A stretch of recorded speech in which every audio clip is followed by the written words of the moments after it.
이번 시간에는 투자계약 실무에 대해서 학습하겠습니다. 이를 통해 여러분은 투자와 관련된 계약 실무에 대해 설명할 수 있습니다. 네, 이번 시간은 투자계약 실무 두 번째 시간으로 앞에서 강조드렸던 주주 간 계약부터 말씀 좀 드리도록 할게요. 사실 이 주주 간 계약이 가장 중요합니다. 사실 투자자로서 창업 기업과의 주주 간 계약도 존재하지만 보시는 바와 같이 우리 CTO하고 CEO의 어떤 이런 분쟁들도 다수 존재합니다.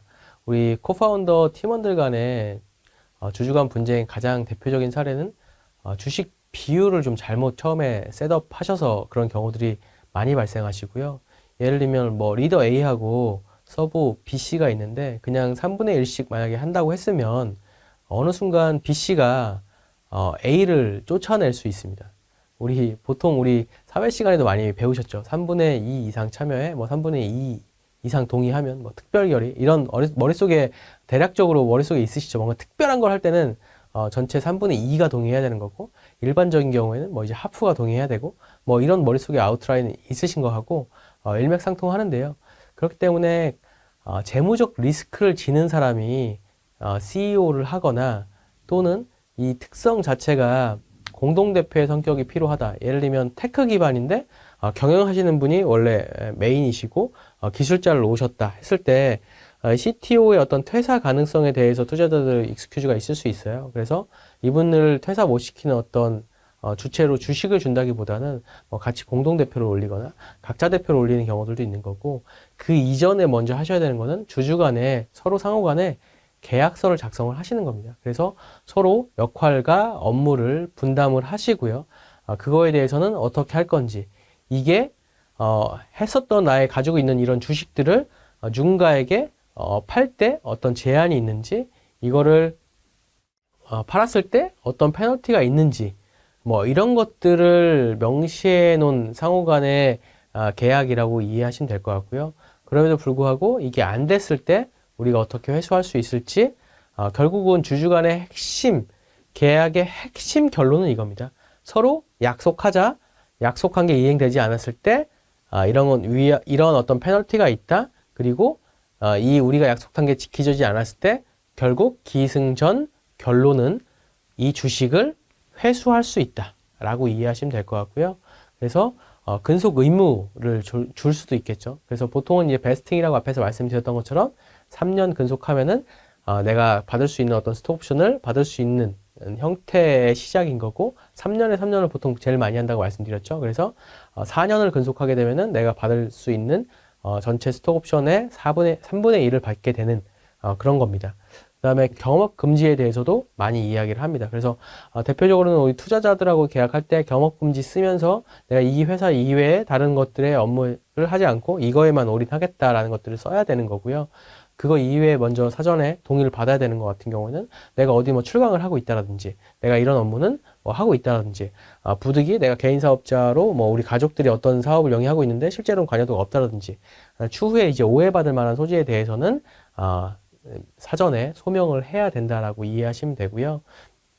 또는 양도 제한, 경업 금지 뭐 이런 것들 했을 때 기본적으로는 어떤 페널티가 있는데, 이런 것들이 이제 손해배상 이외에도 추가적으로 보통 하는 것들은 이제 위약벌이라고 해가지고 위약할 경우에 어떤 금액을 특정하는 거. 손해라는 거는 피해자 입증 책임주의라고 하는 우리나라 법치주의의 기본 모태 자체가, 돈을 내가 빌려주고 떼이면 내가 돈을 빌려주고 받지 못했다는 것도 입증을 해야 되는 거고, 반대쪽에서는 내가 만약에 돈을 줬으면 돈을 줬다 라는 것들을 입증해야 되는 겁니다. 그래서 이 손해라는 거는 손해를 입증해야 되는 것들에 대한 어려움이 있기 때문에, 이 손해가 입증되지 않으면 이건 배상을 받기 좀 어려운 부분들이 있어서 현실적으로 계약서에서는 이렇게 위약벌이라고 해가지고 그냥 어떤 행위가 지켜지지 않았을 때 그거에 대한 어떤 특정한 금액을 서로 합의해서 적는 경우들도 왕왕 있다라고 이해하시고, 그게 실질적으로 비용을 받는데 더 적합하다라고 이해하시면 될 것 같습니다. 우리 상환주나 우선주, 보통은 RCPS라고 얘기를 하고 전환, 상환, 우선주라고 얘기를 합니다. 그래서 이제 전환될 수 있는 권리와 상환권과 우선권. 그래서 예를 들면 뭐 우리 피자에 토핑이 이렇게 얹어져 있는 것처럼 내가 추가한 것처럼 주식이라는 디폴트에다가 이제 우선권이라는 것과 상한권이라는 것과 전환권이 이제 붙어 있는 형태다라고 이해하시면 될 것 같고요. 보통 주식, 전환 주식, 상환 주식, 우선 주식의 합산 용어다라고 이해하시면 될 것 같습니다. 그래서 다른 주식으로 이제 전환할 수 있는 권리가 부여되어 있는 거고, 투자자에게 어떤 이제 상한권과 그 우선권이, 배당에 대한 우선권들이 또는 이제 아까 말씀드린 청산에 대한 우선권들이 붙어져 있는 것다라고 이해하시면 될 것 같습니다. 그래서 이러한 조항들을 통해서 보통조보다는 조금 더 리스크를 줄일 수 있게끔 투자자가 투자를 하고 있는 거죠. 그래서 뭐 샘플을 보시게 되면 이런 식으로 전환권에 대한 비율들은 이렇게 전환된다. 존속기간 이렇게 하겠다. 이거를 보통적으로 간주하고 전환을 시킨다. 요런 내용들인 거고요. 이제 상한권과 관련된 내용들 뭐 이렇게 되어 있다라고. 지금은 사실 우리 딥하게 보는 거는 큰 의미가 없으실 것 같고요. 이런 것들이 있구나라는 것들을 알고 넘어가시는 정도 수준으로 제가 퀵하게 이런 것들이 있다를 설명드리는 형태로 진행하도록 하겠습니다. 그래서 이렇게 우선 주식 계약 형태들이 존재할 수 있고요. 샘플은 이렇게 존재한다라고 이해하시면 될 것 같습니다. 사실 아무리 계약서에 다 써 넣는다 하더라도 이게 A를 하면 안 된다, B를 하면 안 된다. 우리가 뭐 연인 간에도 또는 뭐 가족 간에도 이거 하지마로는 다 보장하기 어려운, 다 커버하지 못하죠. 그럼 뭐냐면 뭘 해야 되냐면 내가 전반적으로 이런 어떤 신의성실에 입각해가지고 이걸 하겠다. 내가 적용한 내용들이 이거 이외에도 뭐 다 옳다. 이런 내용들을 우리가 진술과 보장이라는 조항을 통해서 뭔가 되게 뭉뚱그려서 한 번에 이렇게 체결한다라고 이해하시면 될 것 같아요. 그래서 예를 들면 보통 계약을 하면서 이런 거죠. 내가 지금 어딘가 하고 뭔가 법적인 분쟁이 없고 소송이나 아니면 내가 지금 어떤 행정 제재를 받고 있지 않음을 입증한다. 그거를 썼는데 그게 만약에 사실이 아닌 경우에는 그거에 대한 페널티를 받으면 되겠죠. 그래서 예전에 하나하고 현대오일뱅크가 서로 거래를 했는데 이 거래 내에서 이런 진술과 보장이라는 조항이 당연히 있는 거고 이게 되지 않아서 이렇게 4천억을 위약했던 형태들의 내용들이 있다는 겁니다. 그래서 일반적인 사항도 옳다. 우리 자본에 대한 내용들도 문제가 없다. 자산에 대한 내용도 거짓이 없다. 재무 상태표나 채무에 대한 내용들도 우리가 채무가 더 많은데 적다라고 거짓말할 수도 있는 거잖아요. 그러니까 내가 지금 여기 하고 있는 이 계약서의 내용 모두가 거짓이 없음을 입증하는 한 번에 더 안전장치의 계약이라고 이해하시면 될 것 같고 이거를 진술과 보장이라고 이해하시면 될 것 같습니다. 그래서 법령 위반, 소송, 노동이나 또는 고용에 대한 사항들, 지적재산권에 대한 사항들, 세금에 대한 내용들, 우리 개인정보 뭐 이런 것들에 대한 내용들이 다 포함되어 있다고 생각하시면 될 것 같고요. 굉장히 신중하게 검토하셔서 협의가 필요하고 위배대한 사항이 있으면은 변경해가지고 요 조항은 이런 이유 때문에 우리가 히스토리가 있어서 사실은 재무제표상으로는 이런 이슈들이 있었는데 요걸 사실 어떤 계상으로 잡아야 될지 몰라서 우리가 이렇게 했는데 이 부분에 대해서는 너네 다시 한번 판단해보고 이거를 뭐 변경하든지 수정하든지 내용을 하자. 그래서 어떤 공개 목록 같은 경우에도 작성을 서로 요청을 하고 이게 쉽게 간과하게 되면 추후에 이제 어떤 막대한 손해배상 책임을 당할 수가 있기 때문에 굉장히 중요한 부분이다라는 점을 인지하셨으면 좋겠습니다. 회사 경영에 대한 사항들을 한번 살펴보도록 하겠습니다. 투자금의 용도가 가장 중요한데요. 사실은 기존에는 투자금에 대한 용도를 명시하지 않고 투자를 진행했던 경우들도 있습니다.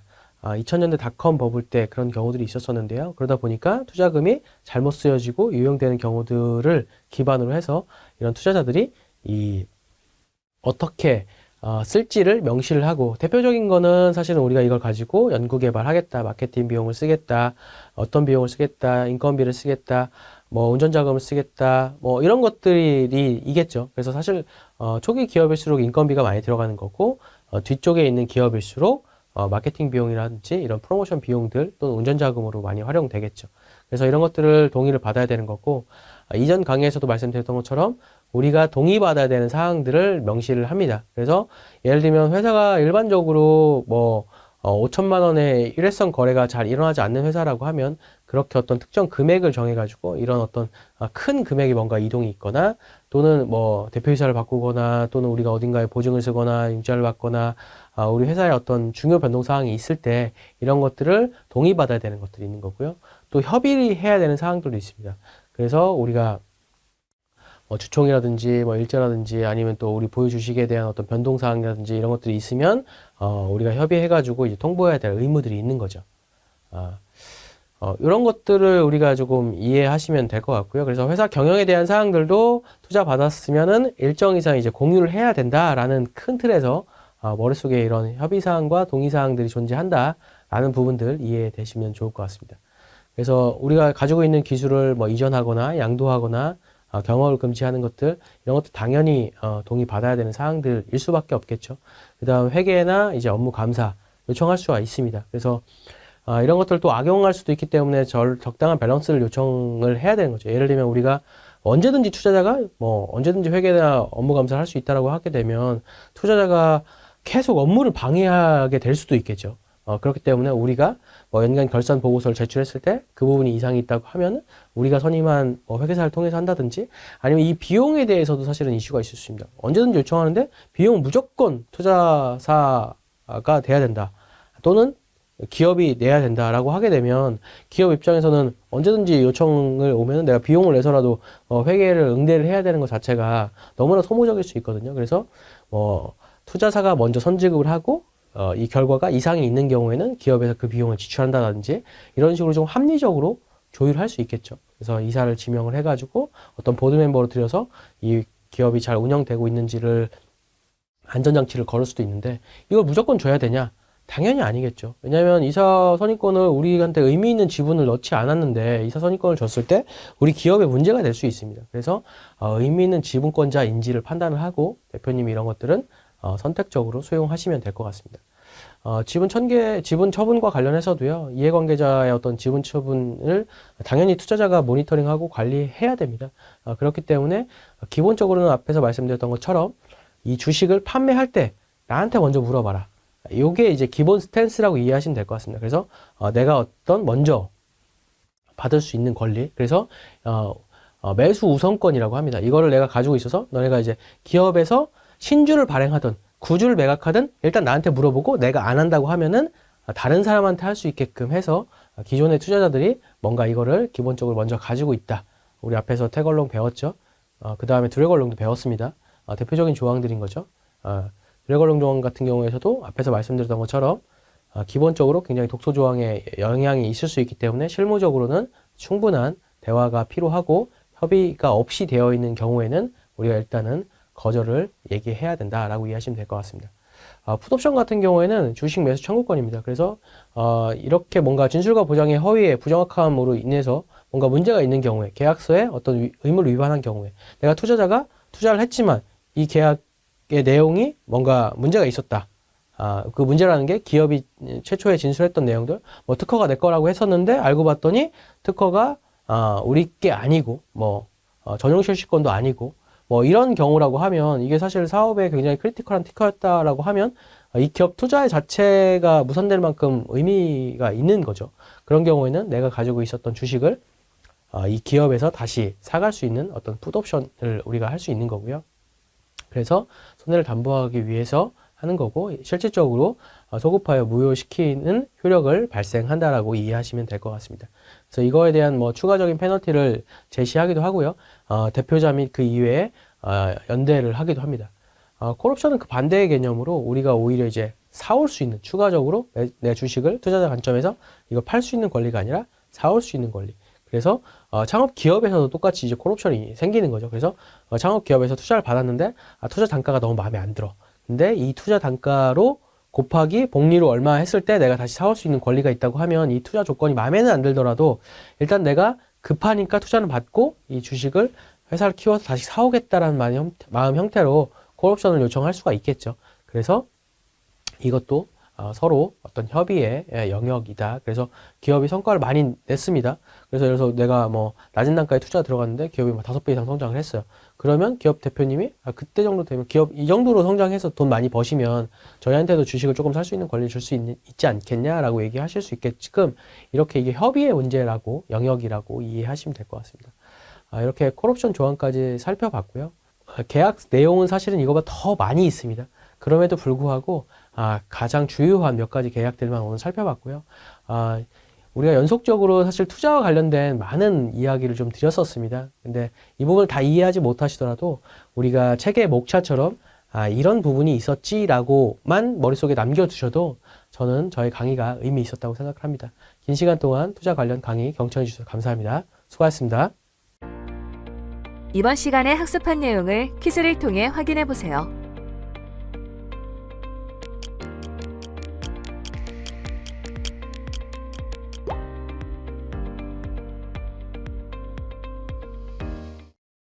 이번 시간에 학습한 내용을 정리해 보세요.